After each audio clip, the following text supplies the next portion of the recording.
You need a home, and I need a father, the little girl said. Her voice, small and steady, struck through the whirling snow like thunder in silence. Walter Hayes lay motionless by the edge of the sidewalk, his battered body half buried in slush, his breath coming in short, ragged gasps.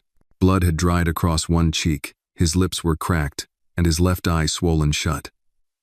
He looked less like a man and more like a discarded shadow, but the girl didn't flinch. She stepped closer, her boots squelching softly in the snow. She was small, maybe 7, with tight black curls tucked beneath a knitted pink cap and a coat several sizes too big. Her gloves had holes at the fingertips. Her name was Anna. Walter turned his head slowly, wincing. "You should go," he croaked. "This ain't something little girls should see." Anna sat down next to him in the snow. "You look like someone forgot about you." Walter laughed once, bitter. They didn't forget. They just stopped caring. "Why are you bleeding?" she asked gently. Walter wiped his mouth with the back of his sleeve. "Some kids, teenagers, thought it'd be funny to jump the bum. Took my blanket. One of them kicked me in the face." He paused, voice thinning. "I didn't even fight back. Guess I figured I deserved it." Anna was quiet for a long time, then said, "You don't deserve it." He glanced at her. "Why do you think that?" "Because people make mistakes. That doesn't mean they should be thrown away." Walter turned his head and looked away. His throat ached with something deeper than the bruises. "You're too young to understand, kid. Maybe. But I know what it's like to lose things." Walter blinked, snowflakes clinging to his lashes. "Like what?" "My dad," Anna said. "He died when I was 5. Car crash. My mom. She got sick last year. She tries to act strong, but I see her cry at night. She can't work much. Some days we skip dinner." She fiddled with the hem of her coat. "I think she's holding on just for me." Walter looked at her. Really looked this time. "That's a heavy thing to carry." Anna nodded slowly. "That's why I come out here. I walk around and look at people. I pretend I'm picking someone who could be our missing piece. Someone solid. Someone who could help keep us together." Walter tried to swallow. The pain in his throat wasn't physical. "And you picked me?" he rasped.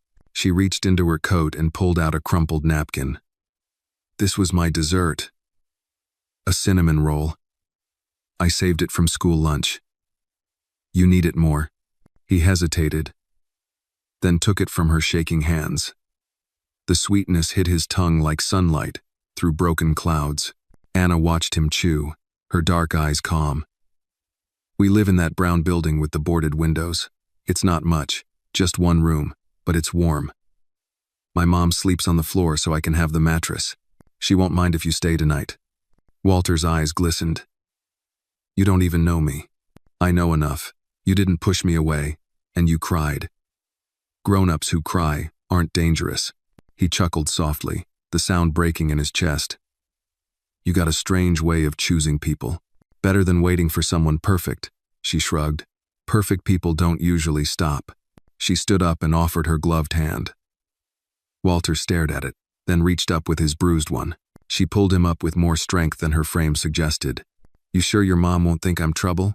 "She already thinks trouble is better than being alone," Anna said. "And you're better than trouble." They walked together, her hand wrapped tight around his. Walter limped slowly, but each step felt more possible than the last. Inside the one-room apartment, Anna helped him onto the thin mattress. A small heater hummed in the corner. On the wall was a drawing she'd made stick figures holding hands beneath a sky full of stars. "That's me, Mom, and someone we haven't found yet," she whispered. Walter stared at it, and the weight in his chest shifted. "Maybe," he said quietly, "you just did. If you feel a connection with the character, give this video a like, and drop a comment with where you're watching from. Who knows? Someone nearby might be watching too." Don't forget to subscribe to the channel for more stories like this. The warmth inside the apartment hit Walter like a wave, gentle, startling, and almost painful. After days in the cold, the stale but heated air wrapped around him like a forgotten embrace. He blinked slowly, adjusting to the dim yellow light of the single lamp flickering in the corner. The room was small, no more than a repurposed utility closet, really, but it pulsed with life. Piles of folded clothes sat on cracked shelves.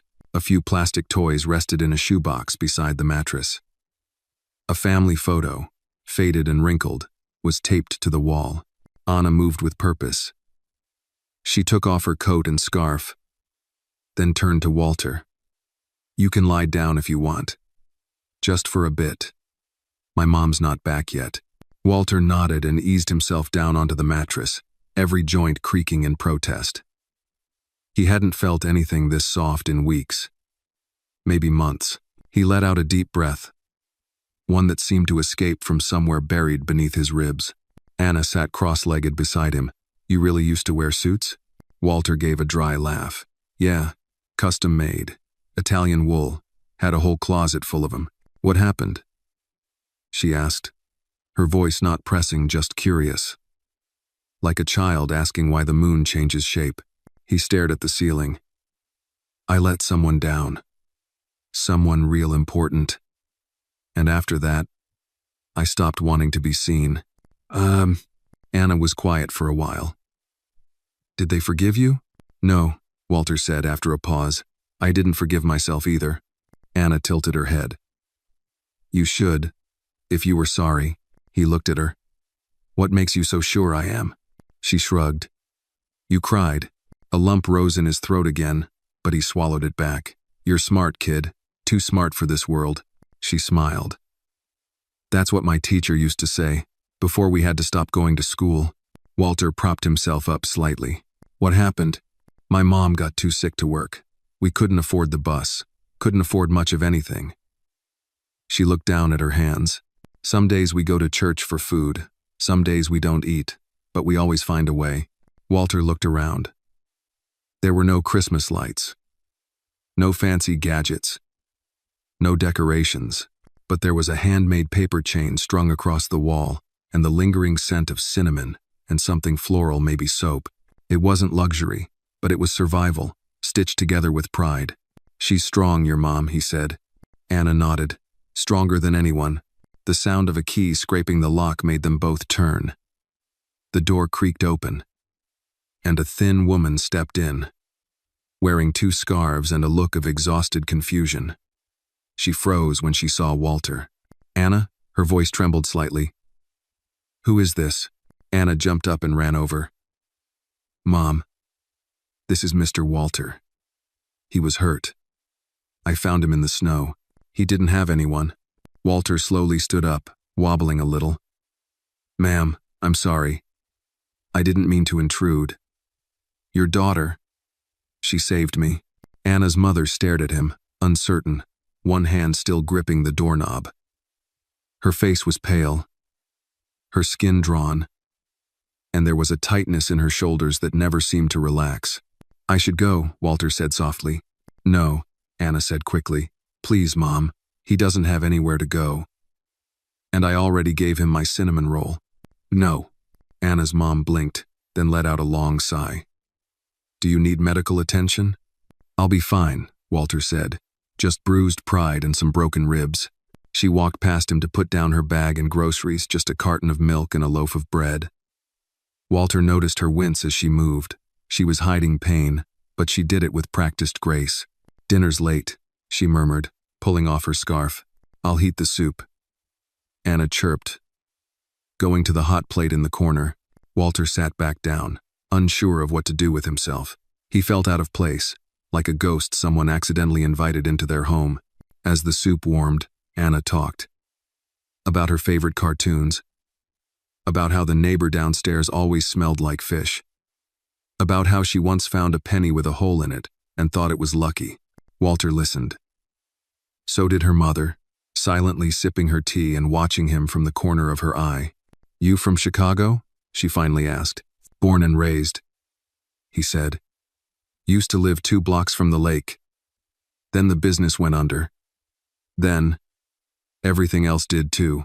She nodded, understanding more than she let on. "Name's Celia." Walter, he said again gently. Dinner was 3 chipped bowls of tomato soup, diluted but warm. They ate in silence at first. And then, slowly, stories trickled out. Walter told them about his old Labrador, how he used to sneak him into meetings when he was just a pup. Celia chuckled at that. When the meal was done, Anna yawned and curled into her blanket. Walter helped Celia wash the bowls. She didn't ask many questions, but she didn't send him back into the snow either. Later that night, Walter lay on a thin quilt on the floor while Anna slept soundly beside her mother. Outside, the wind howled again, but it couldn't get in here. Not tonight. And for the first time in years, Walter Hayes wasn't invisible. The sun rose slow and pale through the frost-bitten skyline of Chicago, casting a dim orange hue through the cracked window of Celia's apartment. The city outside stirred awake with sirens, honking horns, and the distant rhythm of subway tracks. But inside the tiny one-room unit, warmth lingered, not just from the heater humming near the wall, but from the quiet breathing of 3 souls who had, against all odds, found a kind of peace during the night. Walter was the first to wake. He lay still for a while, listening. Anna was curled into her mother's side on the mattress, her chest rising and falling in steady rhythm. Celia's arm wrapped around her, protective even in sleep. Walter shifted carefully on the floor, his ribs still sore, but not as sharp as they had been yesterday. For the first time in a long time, he'd slept without fear. No footsteps chasing him, no bitter wind clawing at his face, just the soft hum of safety. He stood slowly, gripping the side of the wall for balance.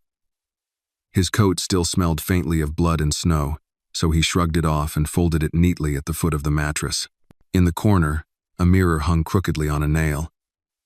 He caught a glimpse of himself, bruised, grizzled, older than he remembered. He barely recognized the man staring back. A soft sound behind him. "Morning," Celia said, sitting up groggily. Her voice was husky from sleep, but not unkind. "Didn't mean to wake you," Walter replied. "Just thought I'd let you sleep longer." She stretched, careful not to disturb Anna. "You're still here." Walter looked down. "I can leave if you want. I just didn't want to disappear without saying thank you." Celia shook her head slowly. "I'm glad you stayed." There was an awkward beat of silence between them. "I could run to the pantry," Walter offered. "Maybe find some breakfast. Bread or canned something, if you point me where to go." Celia looked at him for a moment, surprised. Then she nodded toward the door. "There's a mission on Halstead, 3 blocks over. They open at 9. Just show them you're not drunk, and they'll give you something." Walter pulled his coat back on. "Anything you or Anna need?" Celia hesitated. "Milk, if they've got it. But don't worry about us." "I will anyway," he said. As he stepped out into the cold, the street greeted him like an old enemy. But this time, he walked with a purpose. His limp was still there, but his shoulders stood a little straighter. At the mission, he waited in line with 10 others, each with their own stories etched into their eyes. When it was his turn, he received a small bag, 2 cans of soup, a sleeve of crackers, and, to his surprise, a small carton of milk. He grinned. "Would you look at that?" On his way back, he noticed a job board nailed to a telephone pole. Most of it was torn, smeared with graffiti and weather stains. But one note remained readable. "Help needed. Maintenance and odd jobs. Room included. Inquire at 18th and Madison." He stared at it for a long time, then pulled it down and slipped it into his coat.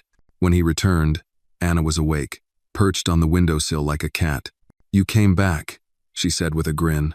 "Of course I did," he replied. "Didn't I say I would?" "People say a lot of things," she muttered. He placed the bag on the counter. "But I brought milk. That's gotta count for something." Anna peeked inside. "You're a hero." Celia was folding clothes on the floor, watching them with something unreadable in her gaze. She didn't speak until Walter sat down. "You weren't lying," she said softly. "About what?" "Having been someone else. You walk like a man who used to own the ground he steps on." Walter chuckled. "That man's gone. Maybe. But maybe parts of him are still useful." They ate lunch together, soup and crackers warmed on the hot plate. Anna told stories about her imaginary cat named Waffles and how she thought pigeons were just spies pretending to be birds. Walter laughed, a deep, weathered sound that surprised even him. But just as the warmth settled in, a knock came at the door. 3 sharp taps. Celia stiffened. Walter moved toward the door instinctively. When he opened it, a woman in a gray coat and clipboard stood there. "Good afternoon. I'm with Social Services. We received a report about a minor in this building, without proper supervision." Celia stood quickly, pulling Anna behind her. "I'm her mother." The woman gave a polite but firm nod. "And who is he?" Walter opened his mouth, but Celia cut in. "A friend. He's not living here, just visiting." The social worker glanced around the tiny space.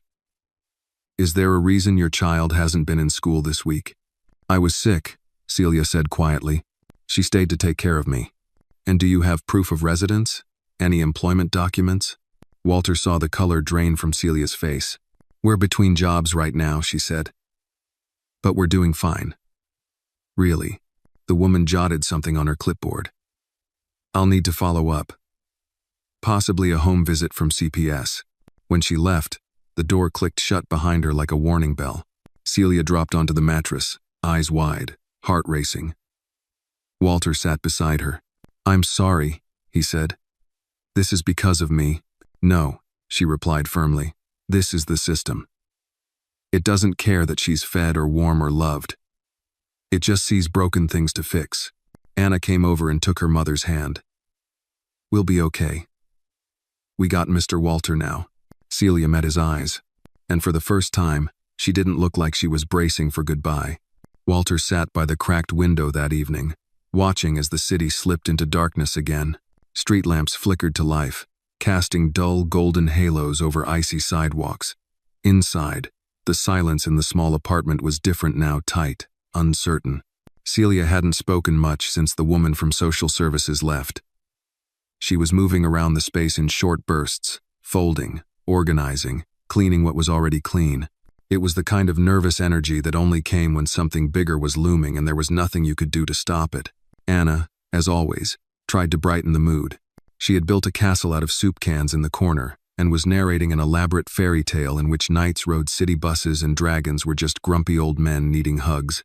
But Walter could feel the pressure. The air was heavy with it. He stood and walked toward Celia, who was scrubbing a mug for the 3rd time. "I saw a job posting earlier," he said softly. "Maintenance and odd jobs, place on 18th and Madison. They offer room and board." She glanced up, clearly surprised. "You're thinking of taking it?" He nodded. "If they'll have me." Celia put the mug down, wiping her hands. "That could be good, Walter. Real good. I thought maybe," he hesitated. "Maybe once I get the job, you and Anna could stay with me. Safer.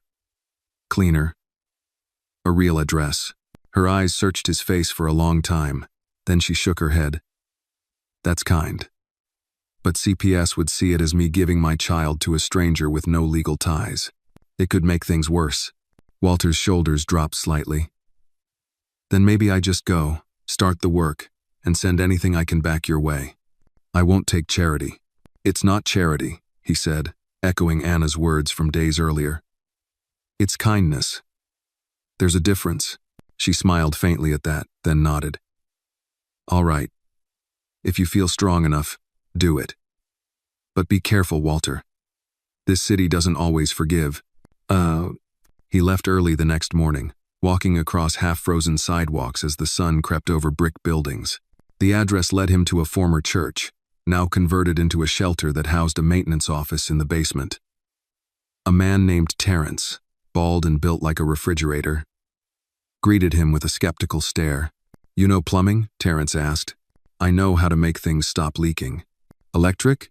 I've rewired a coffee shop mid-lunch rush." Terrence raised an eyebrow. "You drink?" "Not in 15 years. He waited, hands stuffed into his coat pockets. Terrence gave a slow nod. "All right. You get 2 weeks trial. Room upstairs. You fix what breaks, keep the snow off the stoop, and don't cause trouble." Walter exhaled. "Deal." He moved into a small room above the main floor, with a narrow bed and a lamp missing its shade. but it was warm, and it was his. That night, he used the shelter's old landline and called the corner store near Celia's building. He asked them to deliver milk, fruit, and 2 cans of soup to apartment 4B. No note, no explanation. Back in the room, Walter stared at the ceiling. The kind of silence only found in solitude pressing in around him. But it wasn't empty anymore. He had a reason to stay clean. A reason to stay standing. A week passed. He repaired leaky sinks, replaced broken tiles, shoveled snow like a man possessed. He ate his meals quietly, took notes on every maintenance request. He was rebuilding something, not just a reputation, but a rhythm. One night, after tightening the last bolt under a water heater, he heard a knock at the back door. When he opened it, Anna stood there, bundled in a coat twice her size, cheeks pink from the cold. "I missed you," she said. Walter dropped the wrench and stepped outside. "Anna? What? How did you find me?" "Mom said it was okay. She wanted to come, but her legs were too sore today. So I promised to go alone and come right back." "Oh." He crouched down, brushing snow from her shoulders. "Does she know you're here safe?" Anna nodded. "I told the corner guy to call her when I got here." Walter looked at her, so small and fierce in the snow. "You're braver than most people I know." "I brought something," she said, digging into her coat. She pulled out a folded napkin, inside it a chocolate chip cookie. "I saved it from lunch," she said. "To share with you. Half and half." They sat on the cold stoop, legs dangling, breaking the cookie between them. Walter took a bite and sighed. "Best thing I've tasted all day." "You look better," Anna said, "not so bruised." "I feel better," he said. "You gave me something, remember?" "What?"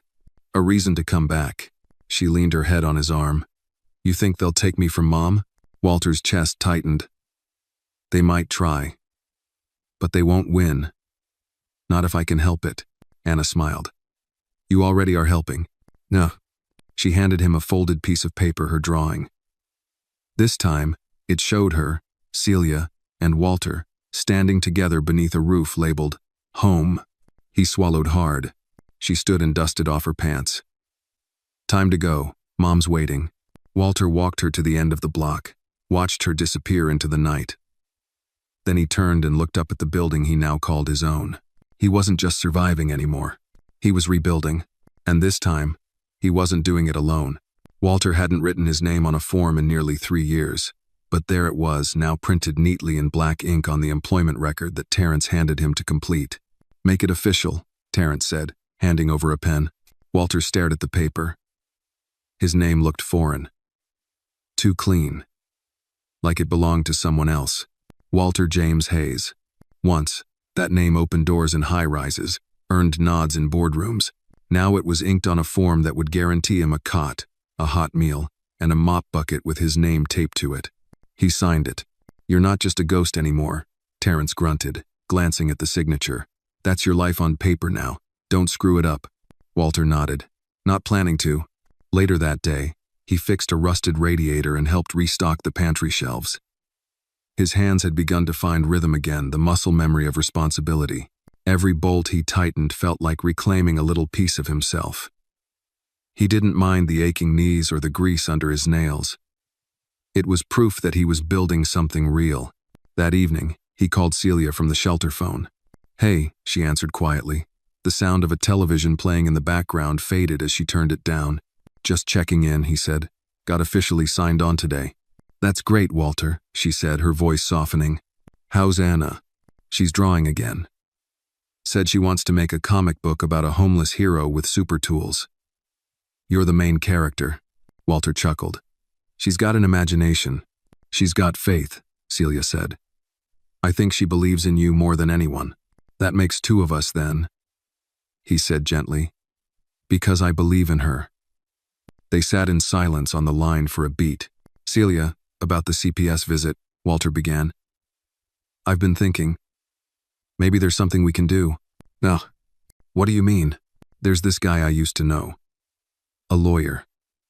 Did a lot of pro bono work for housing cases. I think I can find him. Maybe he can help us get you and Anna on more solid footing. Some kind of legal protection." There was hesitation on the other end.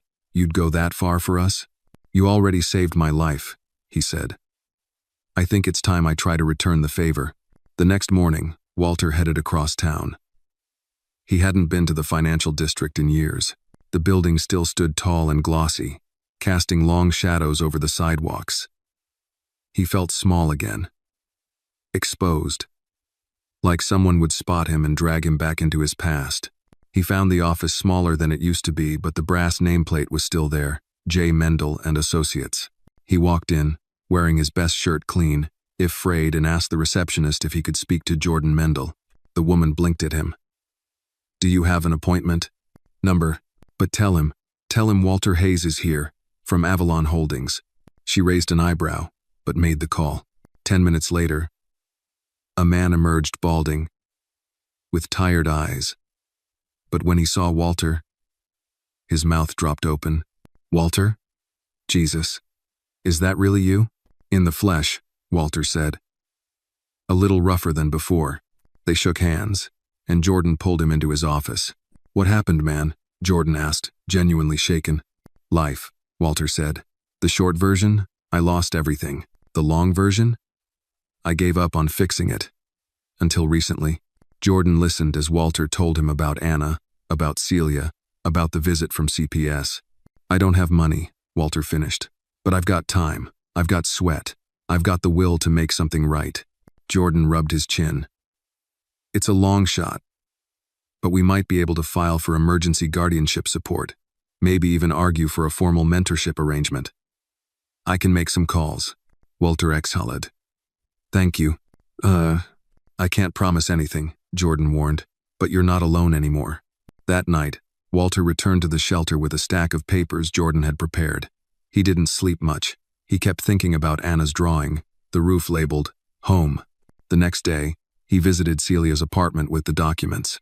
She sat at the table, flipping through them slowly. "You're serious about this?" she asked. "I don't want anything from you," Walter said, "but I know what it's like to be invisible, and I don't want that for her. Or for you." Celia's eyes shimmered with unshed tears. "I don't know how to thank you." "Just let me try," Walter said. "That's enough." Later, Anna climbed into his lap and whispered, "If you get to be my dad, do I get your last name?" Walter's voice caught in his throat. "If you want it." She grinned. "Anna Hayes. Sounds strong." He looked at Celia, and she smiled. "It does." Chicago's winter showed no mercy that week. The streets were caked in layers of gray snow, and the wind clawed at windows like it was trying to get inside. But in apartment 4B, a flicker of warmth fought against the cold. A space heater hummed in the corner, casting a dull orange glow over the small room.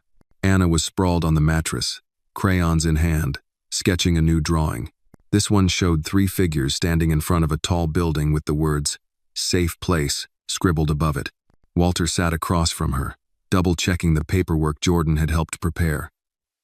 Guardianship petitions, letters of character reference, even a notarized affidavit from the shelter where he worked. His hand trembled slightly as he read the final page.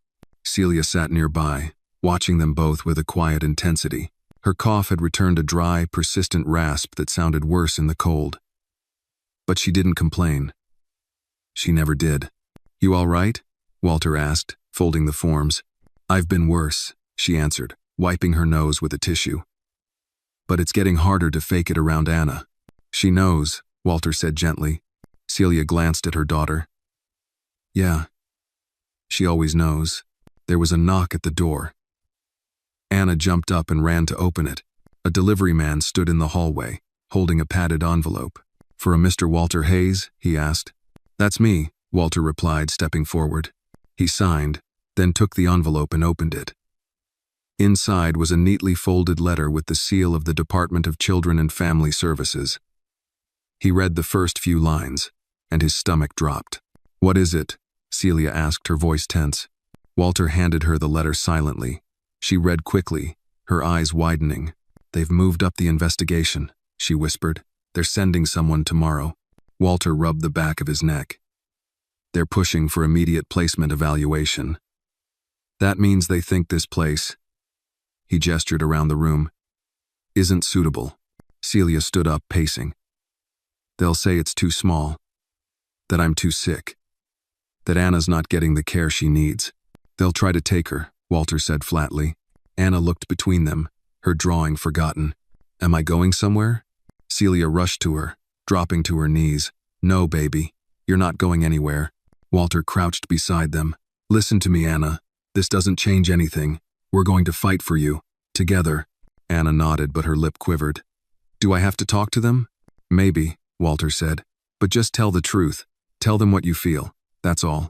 Later that night, after Anna was asleep, Walter sat with Celia at the table. We need a plan, he said. I don't have money for a lawyer, she replied. And even with your friend's help, we're still up against the state. I'm not giving up, he said. I've made mistakes. Plenty. But I'm not going to let bureaucracy take her away just because we don't fit into their neat little boxes. Celia met his eyes. Then we do this together. The next morning came fast and gray. Clouds hung low, threatening snow again. At exactly 9:30, a knock echoed at the door. Walter opened it. A woman in a tailored navy coat stood there, holding a clipboard. Her expression was unreadable, professional. Behind her stood a younger man, maybe an assistant, holding a briefcase. Mr. Hayes? Miss Brooks? I'm Miss Albright from DCFS. We're here to conduct an assessment of the living situation. Come in, Walter said, stepping aside. They entered, glancing around the cramped space. The assistant made quiet notes while Miss Albright surveyed the room. Her gaze landed on the mattress, the modest kitchen setup, the portable heater. Where does the child sleep? She asked. With me, Celia said. We share the mattress. Do you work? I was working as a cleaner, Celia said. But I got sick. I'm getting better. And Mr. Hayes? I'm employed at a community shelter. Walter answered. I have stable housing and income. I've filed paperwork to be considered for legal guardianship assistance. Miss Albright raised an eyebrow. You're not related by blood? No, he said. But family is more than biology. Is the child present? She's in the other room, Celia said. We told her someone might come. Miss Albright nodded. I'd like to speak with her. Alone. Walter and Celia exchanged a glance, then nodded. Anna entered, holding her drawing, and sat across from Miss Albright. The woman softened slightly. Hi, Anna. Can I ask you a few questions? Anna nodded. Do you like living here? Anna nodded again. It's warm. Mom makes soup with crackers. And Mr. Walter tells stories. Do you feel safe here? Anna didn't hesitate. Yes. Would you feel safe if you had to go stay somewhere else? Anna frowned. Not if my mom wasn't there. Miss Albright smiled gently. Thank you, sweetheart. After the interview, Miss Albright and her assistant stood to leave. We'll review everything, she said. You'll receive a written notice within 5 business days. Oh. When the door closed behind them, Celia sank into the chair. That's it, she whispered. Walter looked at Anna, who had returned to her drawing. Not yet, he said.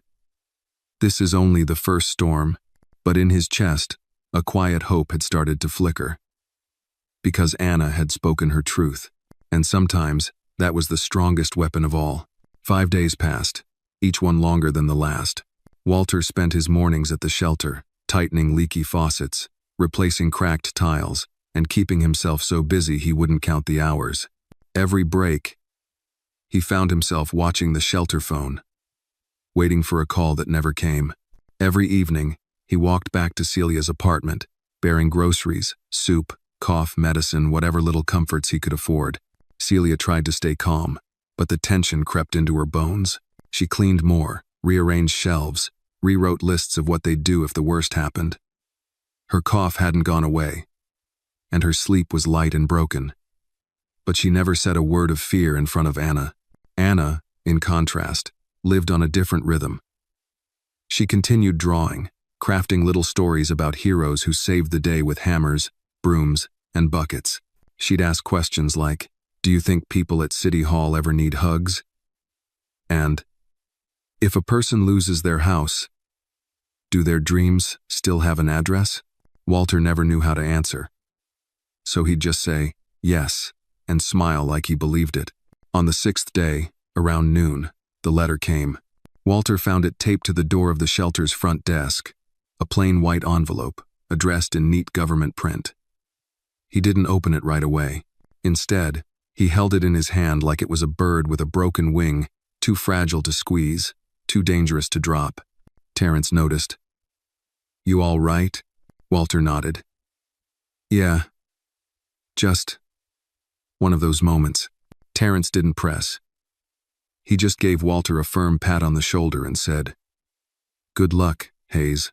Walter left early and walked the 10 blocks to Celia's place in silence. The snow had stopped, and the sky was a pale gray, the kind that hovered between storm and calm. When he knocked, Anna opened the door, beaming. "Did you bring soup?" Walter held up the letter. "Not today." Celia stepped forward, eyes narrowing. "That it?" He nodded. They sat around the small table, the heater rattling faintly in the corner. Walter placed the envelope between them. No one moved for a moment. "I'll read it," Celia finally said. She opened the letter slowly, unfolding the single page inside.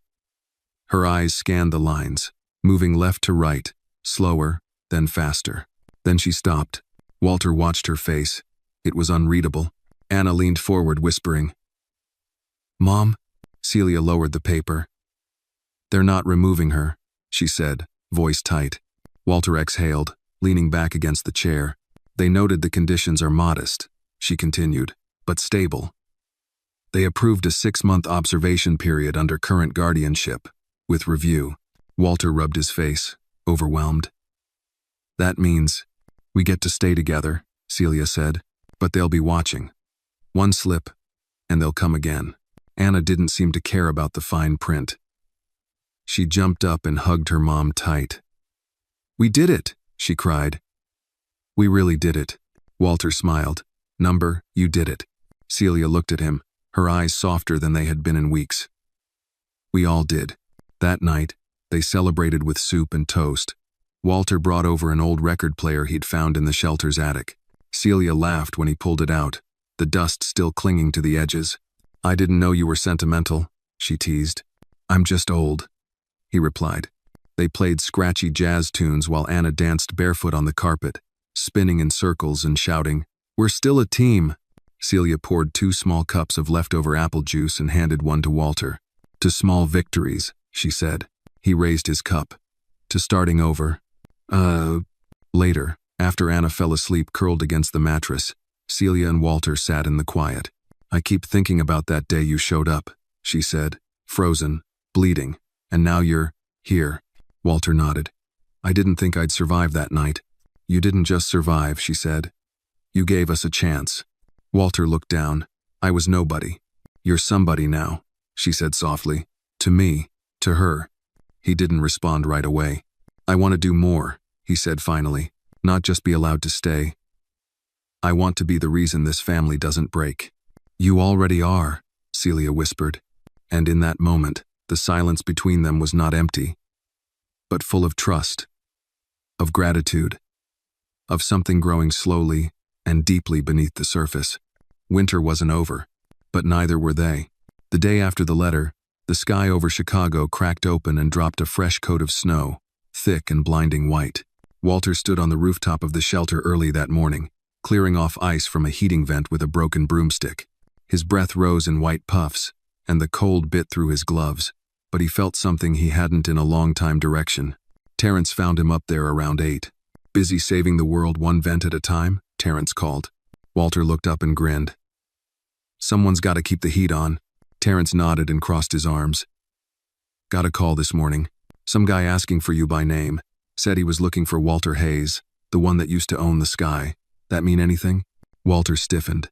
That was a phrase from another life, from when he wore $1,000 suits and signed contracts from the 50th floor. "Did he leave a name?" "Marcus Sloan," Terrence said. Sounded urgent. Walter looked out over the city. Sloan had been his partner once. They'd built a real estate empire together until the fall. Marcus had stayed afloat, maybe even climbed higher. Walter hadn't heard his name in years. "You gonna call him back?" Terrence asked. "I don't know." Terrence shrugged. "Up to you. Just don't forget where you are now." That evening, curiosity won. Walter used the office phone, heart thudding as he dialed the number Terrence had scribbled on a post-it.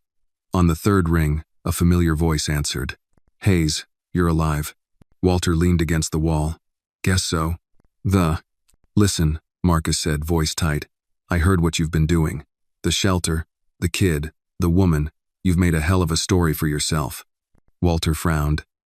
"This isn't a story, Marcus. Everything's a story, Walt. And right now, I've got investors whispering about redemption arcs. About legacy." Walter didn't like where this was going. "I'm launching a new project," Marcus continued. "Urban renewal. We're taking abandoned housing, repurposing them into sustainable living centers. You have experience. You used to be the best." "I was also the guy who blew everything up," Walter said. "Exactly. Come back from that? People eat it up. You'd be the face of the program." Walter gripped the phone tighter. "And what do you want in return?" "Just your name. Your face. You show up, give speeches.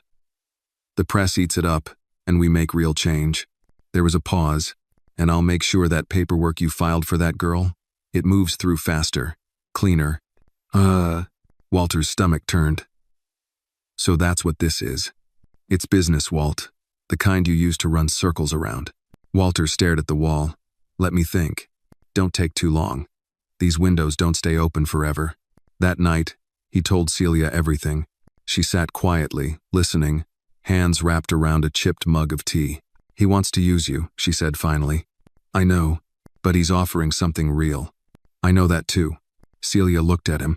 "What do you want, Walter?" "Really?" Walter ran a hand through his hair. "I want to protect you both. I want to fix what I broke, even if I can't ever fully pay for it." "Then don't sell your soul to do it," she said gently. Anna, who had been quietly coloring in the corner, looked up. "Is Mr. Marcus a bad guy?" Walter smiled sadly. "He's not evil. Just slippery." Anna wrinkled her nose. "Like a lizard?" "Exactly." She came over and sat beside him. "You don't need him. You already saved us." Walter looked at Celia, then down at the girl beside him. He thought of the cold nights on the street.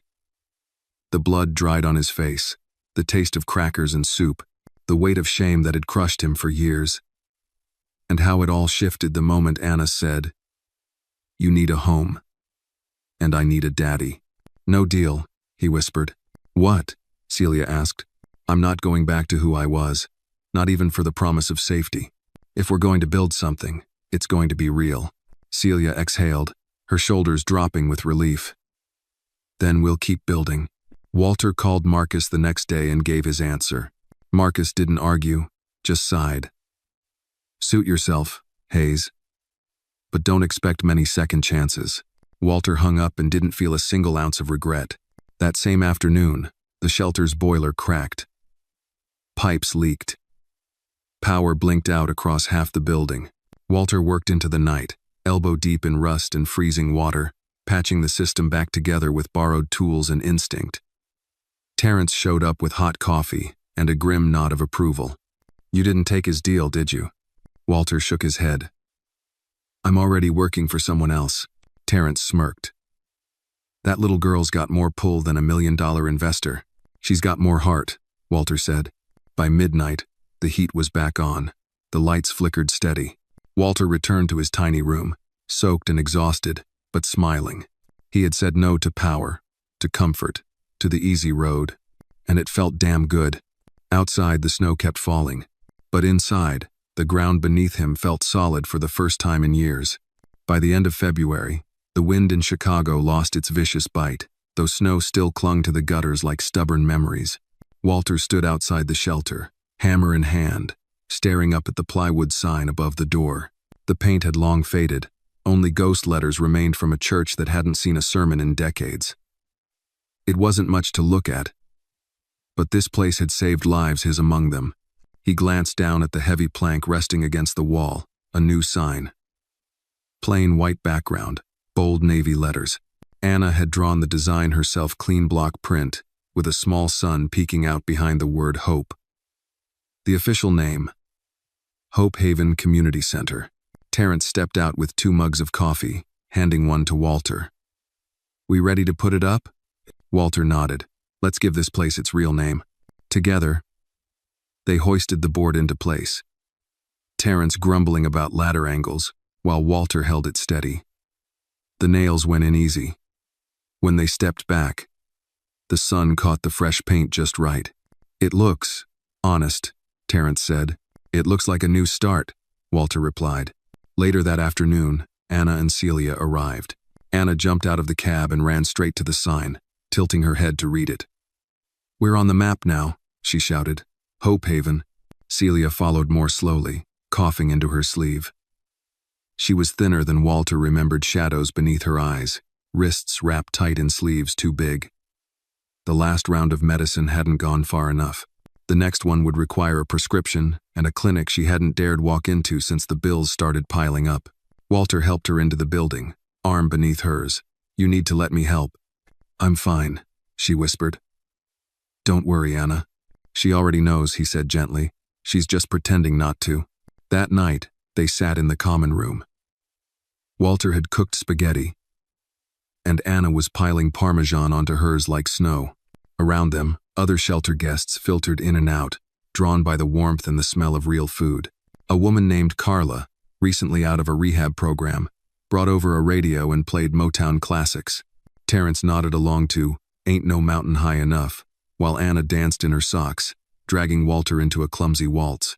Celia laughed, really laughed, for the first time in weeks. After dinner, Anna pulled Walter aside and pointed to a bulletin board in the hallway. "I want to put up our picture," she said, "so people know this is home." Walter helped her pin a sketch, a new one. This time, it showed a brick building under a sunrise. 3 stick figures stood out front, one tall, one thin with a cane, and one small with wild curls and big shoes. Above the drawing, she wrote, "Family lives here." Walter swallowed hard. "You're quite the artist." "I just draw what's real," she said. Even when it's invisible. The next day brought more guests to Hope Haven. Walter helped screen new arrivals, showing them their cots, handing out supplies. One of them was a teenage boy named Elijah, recently kicked out by his father after coming out. He carried nothing but a backpack and a shoebox filled with letters. "He didn't want me anymore," Elijah said quietly. Walter put a hand on the boy's shoulder. "Well, we do. You're safe here." Later, Walter told Terrence, "We need a room just for the kids. Somewhere quiet. Somewhere that feels normal." Terrence grunted. "We've got a mop closet." Walter smiled. "Then we start with that." Within days, they transformed the space.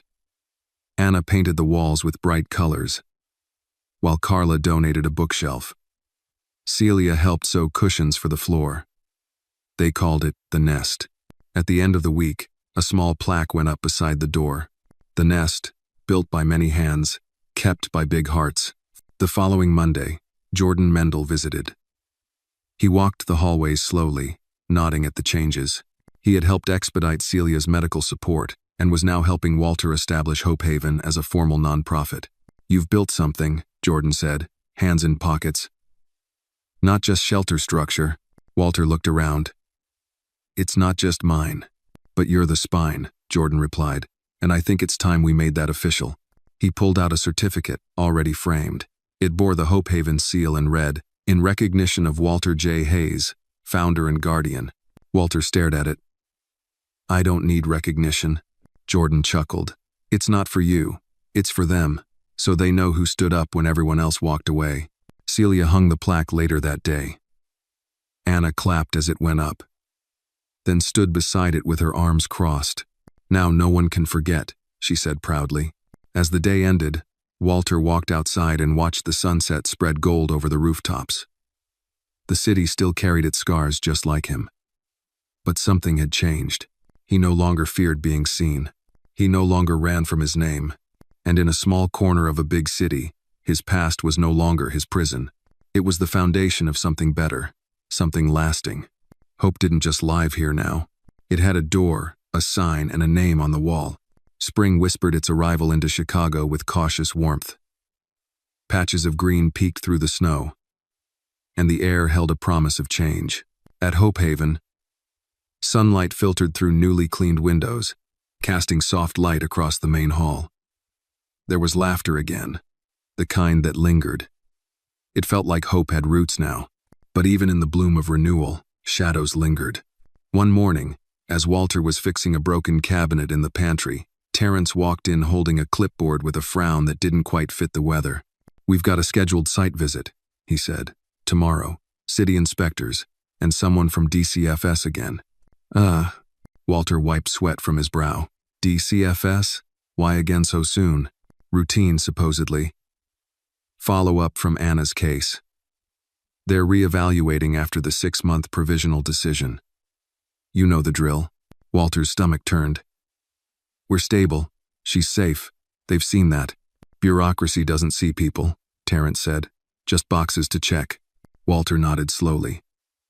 "Then we make sure every box is checked."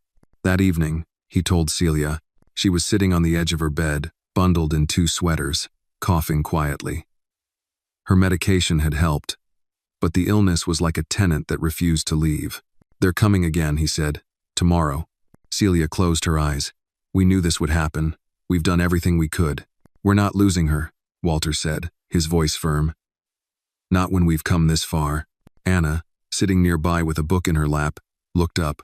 "They want to take me away again?" Walter knelt beside her. They just want to see how we're doing." "That everything's okay." Anna tilted her head. "But they already know that." "Sometimes people need to be reminded," Celia said gently. The next morning was a whirlwind of preparation. Walter and Terrence double-checked every light fixture, every corner of the shelter. Carla led a group cleaning effort. Elijah organized the pantry. Anna helped Celia tidy their apartment, folding blankets with careful precision. By 10 o'clock, the doorbell rang. Walter opened the door to find a woman in a charcoal blazer, with a man beside her holding a leather folder. Behind them was someone unexpected, a tall, severe-looking woman with silver-streaked hair and sharp eyes that scanned the lobby like a hawk. She introduced herself as Miss Darnell, senior administrator from DCFS. "I'm here to oversee the final evaluation," she said. Walter offered his hand. She ignored it and walked inside. The tour was tense. Miss Darnell asked pointed questions, her tone clipped. She took notes, frowned often, and spoke very little. When they reached Anna and Celia's space, she paused. "This is better than I expected," she admitted, still modest. "It's more than a roof," Celia said, standing straighter. "It's peace." Miss Darnell turned to Anna. "Do you like it here?" Anna looked at her directly. "I love it. This is where my family is." "And Mr. Hayes," Miss Darnell continued. "You're still employed here?" "Yes," Walter answered. "I manage maintenance, programs, and logistics. And I'm filing to establish legal guardianship through a structured mentorship agreement with legal counsel." Miss Darnell didn't nod or frown. She just wrote it down. Back in the main hall, she surveyed the residents quietly. Some smiled nervously, others ignored her completely. Elijah, spotting her clipboard, slipped away to avoid eye contact. Miss Darnell noticed. "That young man, he's been here how long?" 3 months, Walter said. "He's 17, finishing school online. We're helping him apply for emancipation." "He's not in any legal trouble?" "No," Walter replied. "Just needs a place that won't throw him out for being himself." Miss Darnell looked at him again, this time with something resembling curiosity. After another 30 minutes, she gathered her papers and nodded.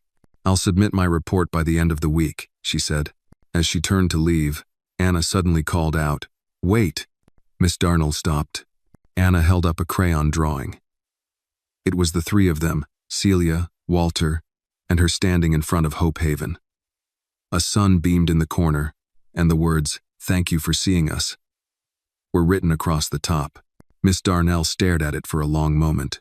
Then, without a word, she took it, folded it gently, and tucked it into her folder. When she left, silence hung in the air for a beat. Then Celia exhaled. "That could have gone worse," Terrence said. "She's not easy to read," Walter murmured.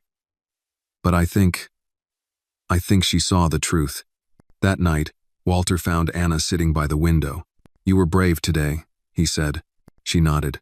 I just wanted her to see us, not just the building. Us. Walter sat beside her. You did that. Better than any words I could have said. Anna looked up at him.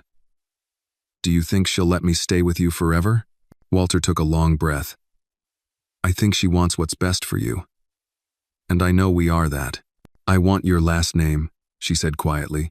For real. Walter's throat tightened. Then we'll make it real. Celia listened from the hallway, tears in her eyes. Hope was more than a word now. It was their future.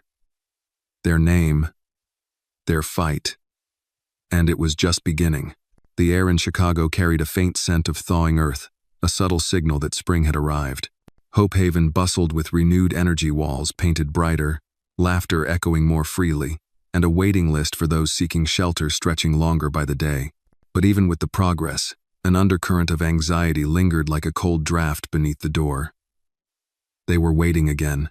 Miss Darnell's final report hadn't yet arrived, and though the visit had gone better than expected, Walter couldn't shake the feeling that something else was coming. He kept himself occupied with the usual repairs, organizing meal rotations, helping Terrence draft a proposal for city funding, but every phone call or letter dropped into the mailbox made his heart skip a beat. Celia, too, had begun to fade more quickly. Her cough came more often now. Deeper, each spasm racking her small frame. She put on a strong face for Anna, but behind closed doors, when Anna was asleep or distracted, Walter caught her wincing more, her hands trembling when she reached for the tea kettle. She wasn't getting better. One evening, as Walter stood at the sink washing dishes, Celia leaned against the doorway, arms folded, her breath shallow but steady. I need to talk to you, she said. Walter dried his hands and nodded toward the table. Sit, I'll make tea. No, she said quietly. Not tea, not small talk. I need to say it now, before I can't. Walter's hands froze. He looked at her, really looked at her. Her eyes weren't panicked, but resolute. She sat at the table slowly, hands flat against the surface. I saw my doctor again last week, quietly. Jordan helped set it up. Walter sat across from her, dread settling in his chest. It's spreading, she said. The infection's in my lungs, aggressive. The meds are slowing it, but they won't stop it. Celia, I don't want sympathy, she said, holding up a hand. I want a plan. Walter swallowed hard. What kind of plan? She reached into a folder she'd brought with her and slid a document across the table. Walter looked down at it. A legal petition. Custody transfer. I want you to be Anna's father legally, before I'm gone. I don't want her lost in the system again. Walter stared at it. I thought we were going to wait until the city finalized things. We don't have time, she whispered. And they won't fight it if I initiate it. I've already signed. All we need is your signature. His hands trembled as he picked up the pen. Are you sure? I've never been more sure, she said. You saved her. You saved me. You gave us something I didn't think existed anymore. Walter hesitated for only a second. Then he signed. They sat in silence afterward, the paper lying between them like a quiet promise. The next morning, Walter walked the document to Jordan's office. Jordan scanned it, eyebrows raised. This changes everything, he said. It'll move the review forward, possibly even before the city closes their session for spring. Walter nodded. We need it to. As he left Jordan's office, his phone rang. Walter Hayes, said a familiar voice. Yes? This is Miss Darnell. Walter's pulse spiked. I wanted to speak to you personally. I've completed the final review. It will be formally filed by Friday, but I thought you deserved to know first. He held his breath. I'm recommending full placement approval, she said. Walter leaned against the nearest wall. Thank you. Don't thank me, she said. Thank the little girl who handed me a drawing and told me where her real home was. He didn't speak for a moment. One more thing, she added. A court hearing will still be required for full guardianship transfer. But with Miss Brooks' petition and your background, it should be routine. Walter exhaled slowly. We'll be ready.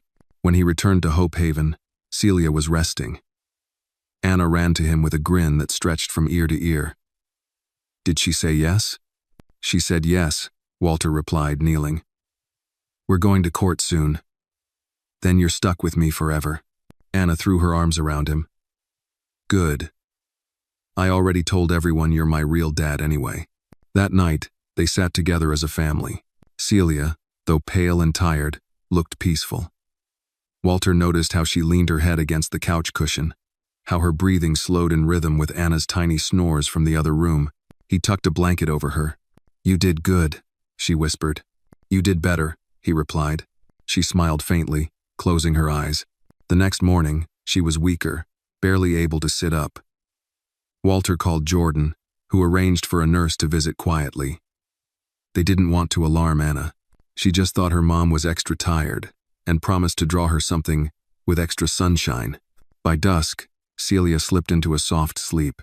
Walter sat beside her long into the night, holding her hand, listening to the hum of the heater and the quiet ticking of the old clock on the shelf. The paper with both their signatures sat on the kitchen counter, ready. And outside, the wind carried the scent of rain, new life, and endings, and somewhere in between love, thick and real, holding fast against the dark. It was still dark when Walter awoke. The room was quiet, save for the gentle whir of the heater and the soft sound of Anna breathing in the next room. He rose, stretching stiff muscles, and walked toward the living room, where Celia had been resting the night before. He stopped short at the doorway. She was still there, but her chest was no longer rising. The blanket covered her neatly, her hands folded. A faint smile frozen on her lips. There was a stillness in the air that didn't feel like sleep, it felt final, like the closing of a book whose last page had been turned in silence. Walter stood frozen for a long moment. No panic, no outburst. Just a growing ache in his chest that tightened with each breath. Then he sat beside her and took her hand one last time. "Thank you," he whispered. It was almost an hour before Anna woke up. She padded out of her room, rubbing her eyes, dragging her blanket behind her. "Is Mom still sleeping?" she asked. Walter turned to her, his throat tight. "She's resting, baby, for good." Anna blinked. "You mean?" He nodded slowly. "She passed during the night. Peacefully. No pain." Anna didn't cry at first. She walked over and climbed onto the couch beside her mother, curling up beside her like she had done so many nights before. She lay there quietly, her tiny hand resting over Celia's, eyes wide and unblinking. Walter called Jordan, who handled everything with grace. Within an hour, a quiet team arrived to manage arrangements. There were no sirens, no flashing lights, just respectful movements and whispered condolences. Hope Haven was subdued that day. The news spread quickly through the halls, and guests offered soft words, small offerings. Carla brought a candle. Elijah left a drawing of an angel beside the door. Terrence, typically stone-faced, sat beside Walter during lunch and didn't speak a word, but the silence was full of understanding. That night, Anna sat at the table, drawing furiously. Walter cooked in silence, unsure of what words to say. After dinner, Anna approached with her drawing. It was a picture of the three of them, Celia, Walter, and Anna, but this time, Celia had wings. She stood just above them, smiling. Anna had written across the top in crooked letters, "Still my mom, just higher." "Oh." Walter knelt and hugged her, letting her sob into his chest. She cried for a long time. He held her tighter than he'd ever held anyone. In the days that followed, the shelter's rhythm returned slowly. Walter threw himself into work updating the pantry inventory, scheduling volunteer rotations, installing a new lock on the side gate. The movement helped, but grief didn't leave with labor. It lingered. Quiet. Heavy. The legal process accelerated. Celia's signed petition and the completed DCFS report paved the way. A judge granted Walter temporary guardianship pending final approval. The court date was set for early May. Anna had taken to sleeping in Walter's room more often now, curling up beside him on a cot he'd moved near his bed. Some nights she talked about Celia, her voice soft, memories fresh. Other nights, she asked about the future. "Do you think she can still see us?" she asked one night. "I do," Walter replied, "every day." "Huh. Do you think she's proud?" Walter swallowed. "I know she is." They held a small memorial at Hope Haven the following Sunday. It wasn't formal, just close friends, candles, soft music. Carla read a poem. Elijah sang a quiet hymn. Walter didn't speak until the very end. He stood beside a framed photo of Celia, one Anna had chosen, and said, "She came here with nothing but strength and a child to protect. And she gave all of us more than we could measure. She taught me what family means, what courage looks like, and she trusted me with the greatest gift, her daughter. I will honor that every day." Afterward, Anna helped scatter flower petals in the garden behind the building. They planted a sapling in her memory, a young maple tree, thin and trembling in the breeze. Anna named it Mama's Tree. Spring deepened. Walter began working on a small program inside Hope Haven, one Celia had dreamed about, a resource room for single mothers, filled with diapers, books, support materials, and a quiet corner where kids could play. They called it Celia's Corner. Volunteers showed up, donations came in.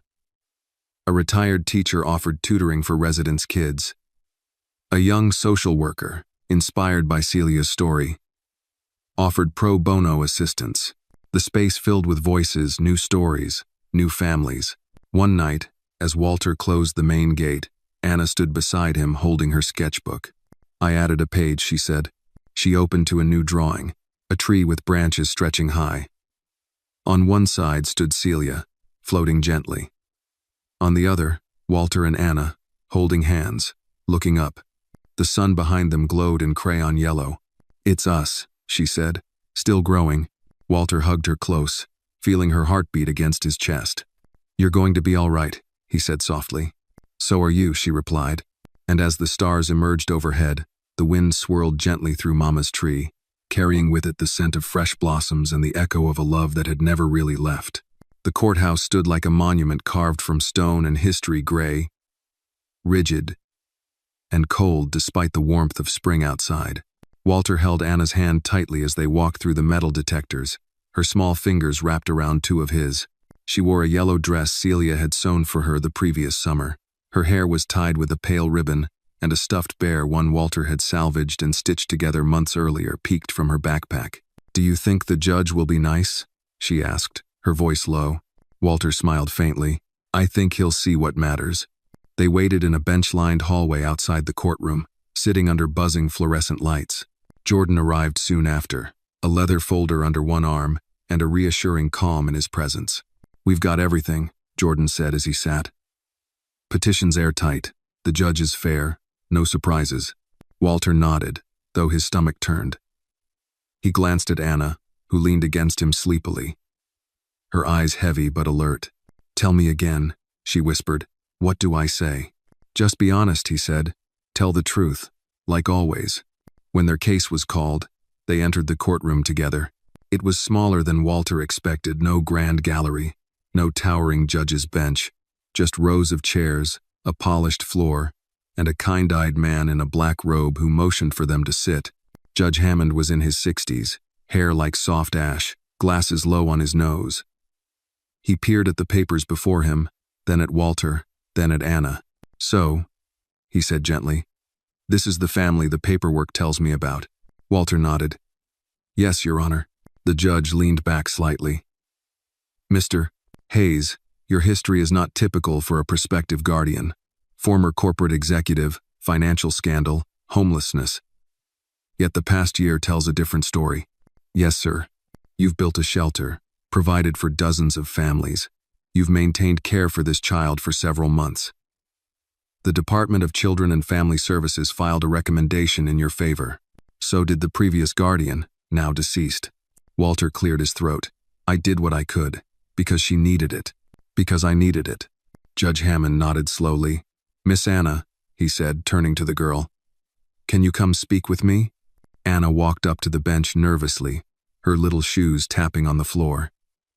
She looked up at the judge with a seriousness far beyond her years. "I just want to know," he said kindly, "how you feel about living with Mr. Hayes. Do you want him to be your guardian?" Anna nodded. "He already is." "Why do you say that?" "Because when I was scared, he was there. When my mom got sick, he didn't run away. He stayed. He makes me laugh when I'm sad. He makes good spaghetti. And he talks to Mama's tree. The courtroom was quiet.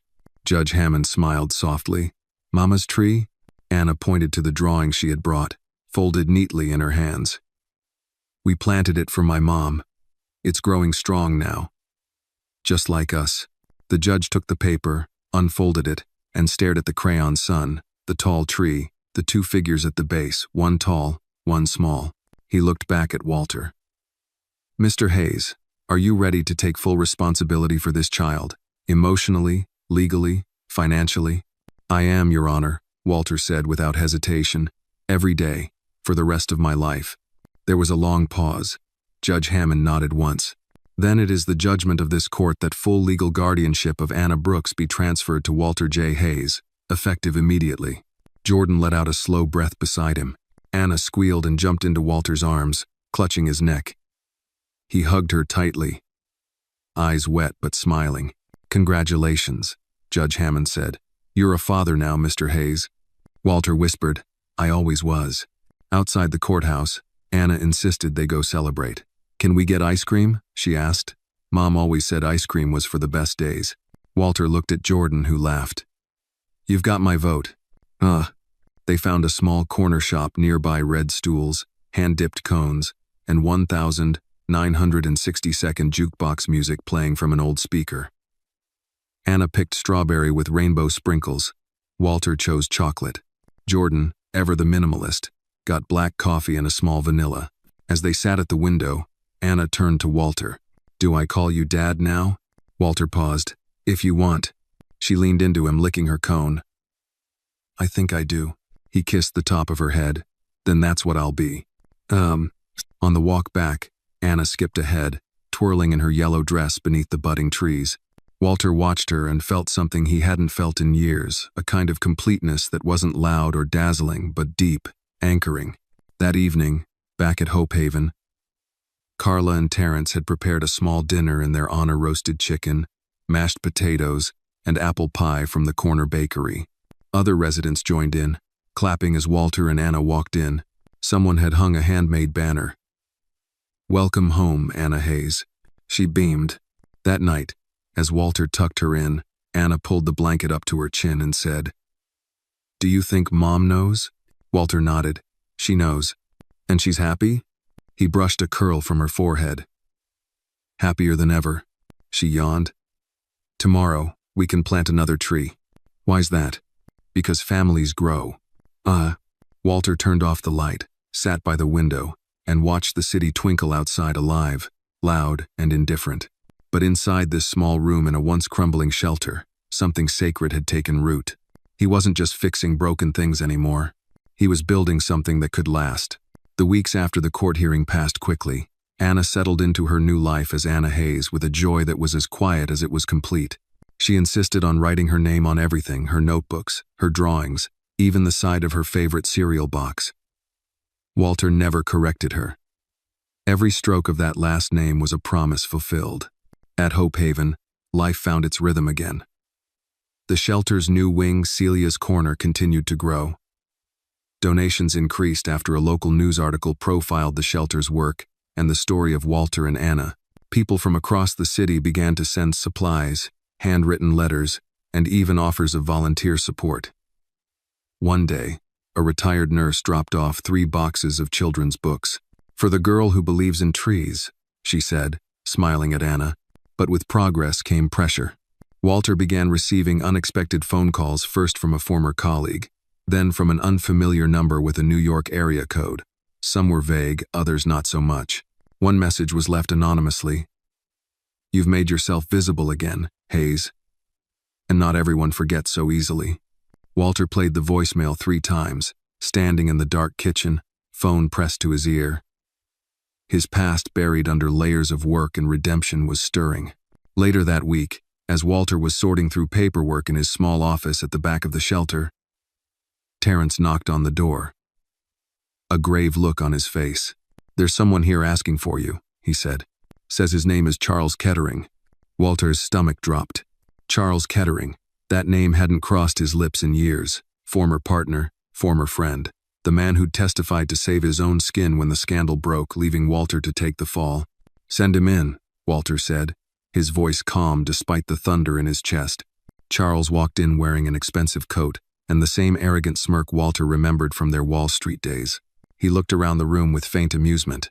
"Well," Charles said, "it's true then. You really are living in a homeless shelter." Walter stood, arms folded. "What do you want?" "Relax, Walter," Charles said, sitting down without being asked. "This isn't a shakedown. I'm here because you've stirred up some attention. Your face was in the paper last week, new name, new life, all noble and shiny. But the board back in New York? They remember. Some of them aren't too pleased." I served my time," Walter said sharply. "I paid my dues. Doesn't matter to them. You disappeared. You were supposed to stay disappeared." Walter's fists clenched. "I built something here. I'm helping people." Charles leaned forward. "Which is why I'm here, to help you keep it." Walter narrowed his eyes. "Why would you help me?" "Because I'm tired of covering for everyone else's sins," Charles said, the smirk fading.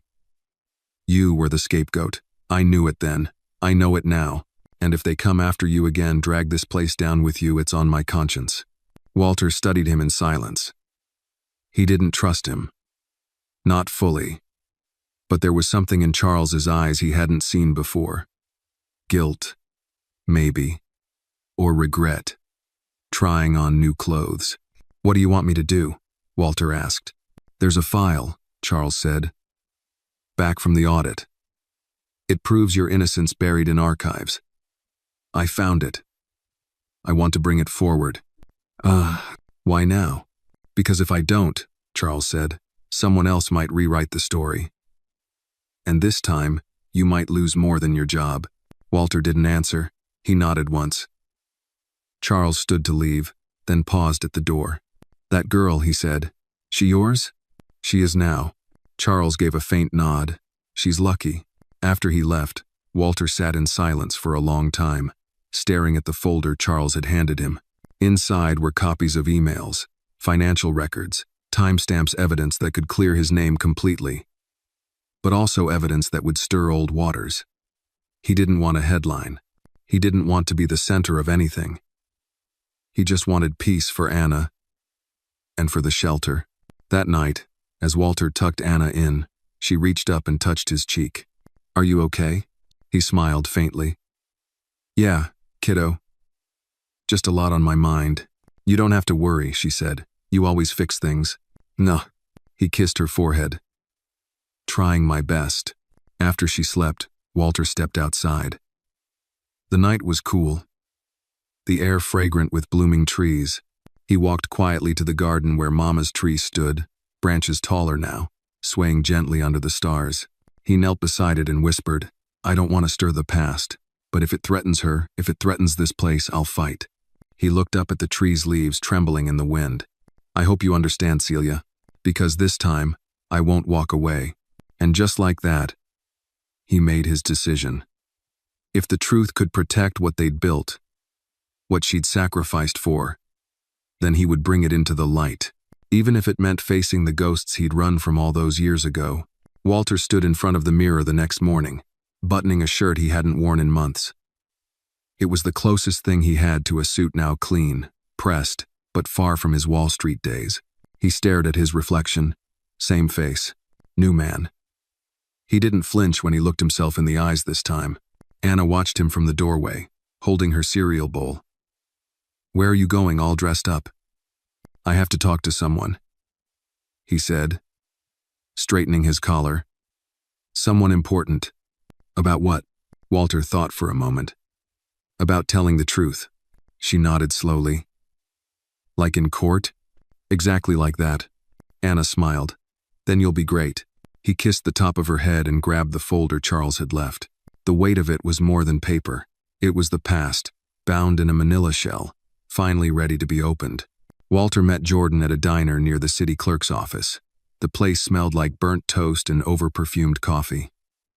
Jordan slid into the booth across from him and eyed the folder. "So," he said, "you're really doing this?" Walter nodded.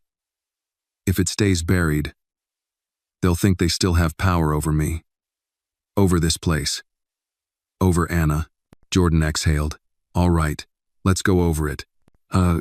They opened the folder, document by document proof that the transactions Walter had been blamed for were orchestrated by a small group of executives, Charles not least among them. Walter's name had been used as cover. All the timestamps, digital trails, and approval records pointed elsewhere. Charles could have saved you back then, Jordan said. But he didn't. I know.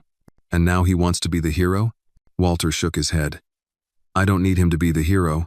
I just need the truth to stand up. Jordan closed the folder. Then let's give it a platform. They spent the afternoon filing a formal motion to reopen Walter's case. Jordan submitted affidavits, attached the newly uncovered documents, and requested a public hearing with the city ethics board. It would be a risk, press attention, headlines, questions Walter wasn't sure he wanted to answer. But if he stayed quiet, the shadow of guilt would always linger over him, over Anna, over everything they built. That evening, Walter returned to Hope Haven to find Anna waiting with 2 bowls of soup. I made yours hotter, she said proudly. You look tired, he laughed. That obvious? You've got thinking lines on your forehead. He sat beside her and took the bowl. Thanks, Nurse Hayes. She grinned. Dr. Hayes, actually. They ate in silence for a moment. Did you tell the truth? She asked. I did. Was it hard? Harder than almost anything I've done. She sipped her soup. But you did it anyway? He nodded. Because people like us, we don't get to run from the past.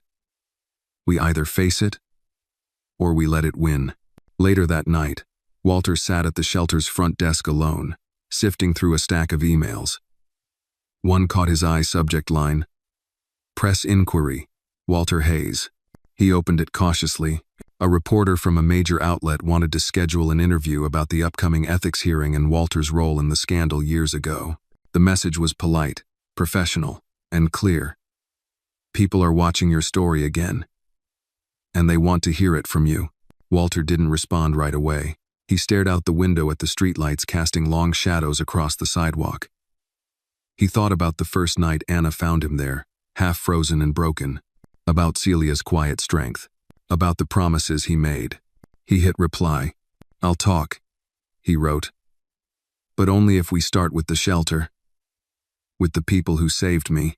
He hit send before he could change his mind. The next few days moved quickly. Walter prepared his statement. Jordan helped organize the supporting documents. And Anna, sensing the weight of it all, did what she always did, drew pictures. She handed Walter one the night before the hearing. Him standing on a stage, a light shining down, and a crowd watching. It's your turn now, she said, to speak big. Walter felt the lump rise in his throat. You sure are bossy, she shrugged. That's what daughters do. The morning of the hearing, Walter dressed simply again, no tie, just a clean button-down and steady hands. As he walked into the City Hall building, flanked by Jordan and a growing sense of resolve, he could feel the pressure in the air. Reporters hovered outside, cameras pointed his way, but he didn't flinch. He stepped into the chamber, approached the microphone, and began, My name is Walter Hayes. Years ago, I was part of a firm that chose profit over people, silence over truth. I took the fall for something I didn't do, not because I was guilty, but because I believed it was the only way to protect what little I had left. I was wrong, not just about the facts, but about believing I didn't deserve to fight for myself.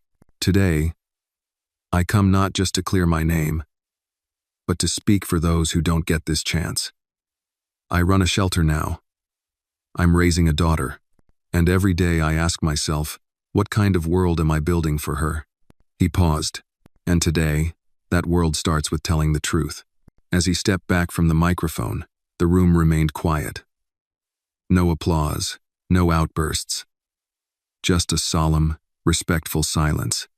But outside, as he and Jordan walked down the steps, a reporter called out, Mr. Hayes, do you think this will change anything? Walter turned, glanced toward the sky, then looked straight ahead. I don't know, he said. But for the first time, I'm not afraid to find out. 3 days after Walter's hearing, the city buzzed with reaction. Articles appeared across major news outlets. Ex-Wall Street exec rewrites his legacy. Walter Hayes, From Scandal to Shelter, Redemption in Real Time, Interviews, Op-eds, Debates. The narrative was shifting. Where once there had been scandal and whispers, now there was empathy, admiration, even inspiration. Hope Haven was flooded with attention. Donors called nonstop. Volunteers doubled. The pantry overflowed. A nonprofit offered to fund an expansion. A documentary producer requested permission to film a segment. Carla joked they'd need crowd control soon. Anna, however, was unimpressed. She'd seen Walter wipe down toilets, change diapers for babies whose mothers were too exhausted to move, and sit up all night with a man withdrawing from heroin. No article could capture the man she knew. Still, she was proud enough to draw a hero dad badge and tape it to his office door. Walter, for his part, remained grounded. Fame had never served him well. He spent the mornings sorting supplies, and the evenings sitting with residents, just as he always had. Yet inside, something felt different. Lighter. For the first time in years, he wasn't running from anything. One quiet afternoon, as he walked past Mama's tree in the back garden, he spotted a woman waiting beneath it. She wore a trench coat, her silver hair tied back, and a cane resting beside her. "Miss Langston?" he said, surprised. She turned with a smile. "Walter Hayes. Still planting seeds." "I see." Judith Langston had been one of the prosecutors in his original case, a sharp woman known for her ruthlessness. She'd retired years ago, but her presence still carried gravity. "I wasn't expecting you," Walter said, approaching cautiously. "I know. I read the papers, watched the hearing. Thought I should say something in person." He braced himself. "You were right," she said plainly, "about everything." Walter blinked. "He never blamed you." "You should have," she said. "We were under pressure. You were convenient, and I didn't look deep enough." Walter was quiet. The breeze rustled the maple leaves overhead. "I saw the girl," Judith added. "She looks like joy wrapped in skin." "She saved me," Walter replied. Judith nodded. "I'm sorry it took me this long to see the truth. But I want to help." Walter studied hair. "How?" "I've still got connections. A few friends on the Board of Education, social services, even a news network. If you're building something real here, you'll need protection, resources, visibility." Walter hesitated, then extended a hand. "Welcome aboard." As she walked away slowly, Walter realized something. Forgiveness could travel in both directions. Later that night, Hope Haven hosted its first community open house. Tables were decorated with handmade crafts. Kids handed out flyers.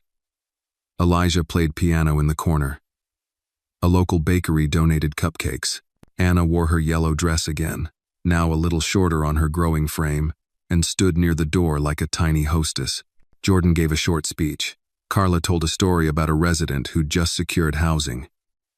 Then someone handed the mic to Walter. He stepped forward, uncertain, then glanced at Anna, who gave him a double thumbs up. "I don't like talking about the past," he began. "But tonight isn't just about what we've survived. It's about what we've created together. A place where names don't matter as much as actions. Where people show up, help each other, and stay. Hope Haven is more than a shelter. It's a second chance." The crowd applauded, not with frenzy but with warmth, a quiet standing ovation. After the guests left and the halls fell still, Anna found Walter in the garden, staring up at the stars.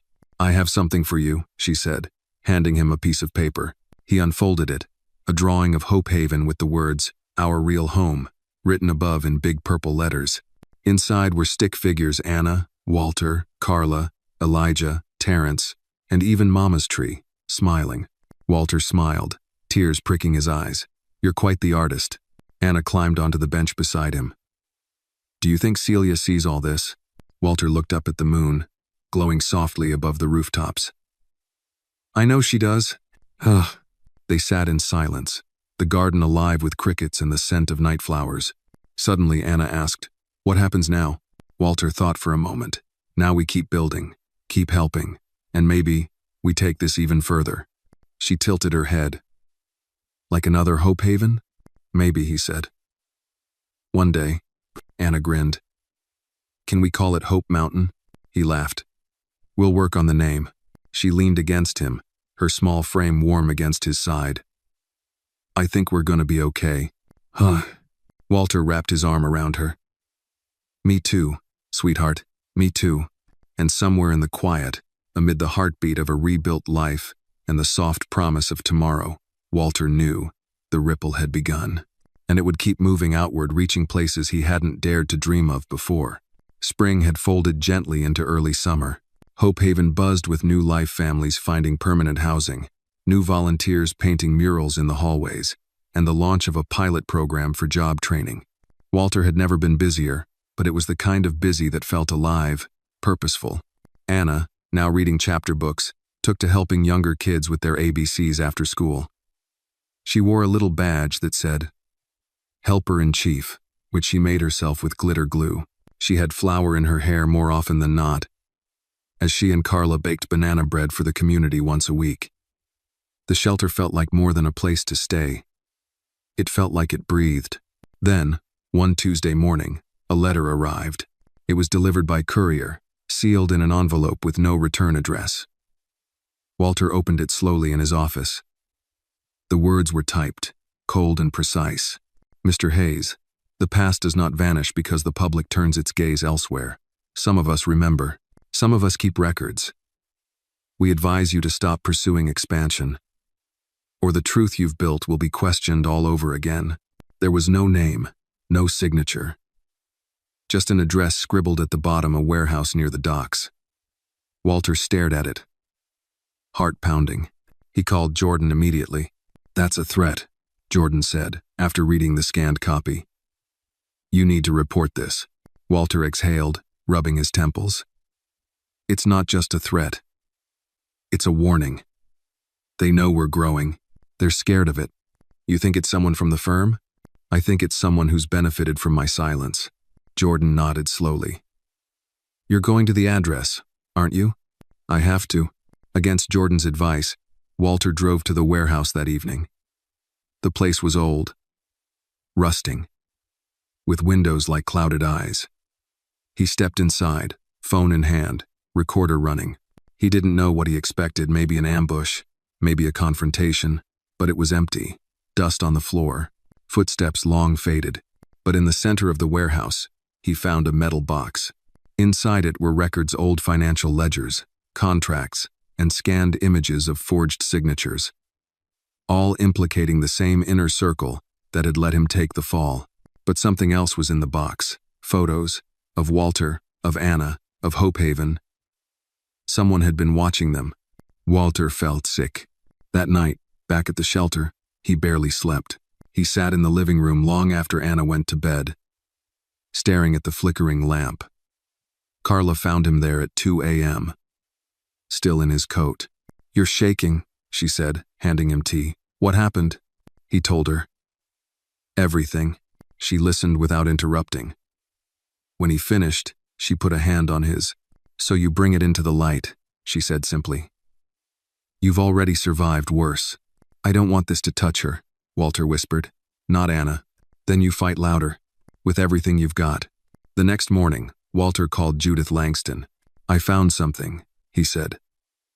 Something big. She arrived within the hour, her cane tapping softly down the hallway. Walter handed her the documents, his hands trembling. They've been watching us. Judith read through them silently, then looked up. This isn't just about you anymore. It's about blackmail, corruption. A system designed to bury people who speak. Can we expose it? Judith nodded grimly. We'll need to go federal, and you'll need protection. Walter thought of Anna. Of the children laughing in the hallway. Of the mothers who trusted him. Then we do it. All the way. By the end of the week, Judith had contacted her former colleagues at the Department of Justice. A task force was formed. Walter gave his statement under oath, on record, with a new fire in his voice. News broke fast, bigger than before, not just about one man, but about a system. Headlines screamed. Corporate web unraveled. Whistleblower reopens cold case. Hope Haven founder targeted in corporate cover, up. Hope Haven became a symbol, a lighthouse in the storm. Anna noticed the tension, of course. She watched Walter more closely, hugged him tighter before school, and stayed close at dinner. One night, she crawled into his lap as he sat on the porch. "Are we in danger?" she asked quietly. Walter wrapped his arms around her. "We're not alone. And we're not backing down." She nodded. "Good, 'cause I'm not scared." He smiled, though the knot in his stomach tightened. As the investigation deepened, names began to fall. Executives, lawyers, even a politician who had shielded the corruption. Some were arrested. Others resigned. Charles Kettering, who had once betrayed Walter, was offered immunity in exchange for full cooperation. He testified, clearly and without excuse. Walter sat in the back of the courtroom, silent. After the hearing, Charles approached him. "I don't expect forgiveness," he said. Walter looked at him. "Then we understand each other." But when Charles turned to leave, Walter added, "Thank you for telling the truth." Charles stopped, nodded once, then disappeared into the hallway. By the end of the month, Hope Haven had more support than ever. But security was tightened. Guards were posted discreetly. Cameras were installed. Walter received letters of solidarity from other shelters, churches, even senators. And yet, even with the storm raging in headlines and courtrooms, Anna's life continued: school, friends, bedtime stories. One evening, as she painted a sign for the garden, she looked up and asked, "When will things go back to normal?" Walter paused. "Maybe they won't." She tilted her head. "Is that bad?" "No," he said slowly. "Sometimes the world changes, and sometimes we change it." She smiled. "Then let's keep changing it." And in the golden light of sunset, with paint on her fingers and hope in her voice, Walter knew she wasn't just the reason he fought, she was the future he was fighting for. Summer turned to autumn. The leaves around Hope Haven glowed in shades of amber and fire, carpeting the streets like a warm farewell to the hardest year of Walter's life. But it wasn't just a season changing, it was everything. The federal investigation concluded with a sweeping crackdown. Over a dozen key figures were indicted, and several faced prison. Walter was officially exonerated. His name, once whispered with suspicion, now stood as a symbol of resilience and justice. He'd appeared on national television, not for scandal but for the story of a man who fell, rose, and chose to lift others with him. But Walter didn't care about airtime. He cared about mornings like this one, when Anna ran through the shelter in her worn sneakers, holding a backpack twice her size and yelling, "We're gonna be late." He cared about the new wing of Hope Haven, now under construction thanks to a generous grant from a civil rights foundation. And he cared about the way people looked at him now, with trust, with respect, not pity. That morning, as Walter walked Anna to school, they passed Mama's tree. Its branches stretched higher now, solid and proud, with a new plaque at the base. In memory of Celia Morgan, she believed in second chances. Anna ran her fingers over the engraved letters. She would have liked it, right? Walter nodded. She'd have loved it. They reached the school steps. Anna turned, her face serious. "Hey, after school, can we talk about something?" "Of course," Walter said, concerned. "Everything okay?" She nodded. "Just something big. For later." "Will." He watched her disappear into the school building, her backpack bouncing with each step. She was growing taller, faster, braver than he ever imagined.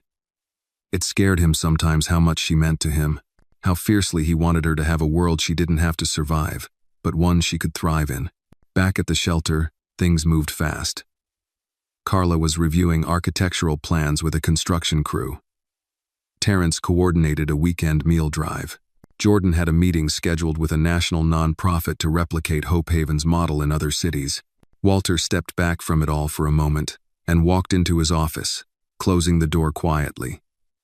He opened the bottom drawer and pulled out the folder, the one Charles had given him, the documents that started the storm.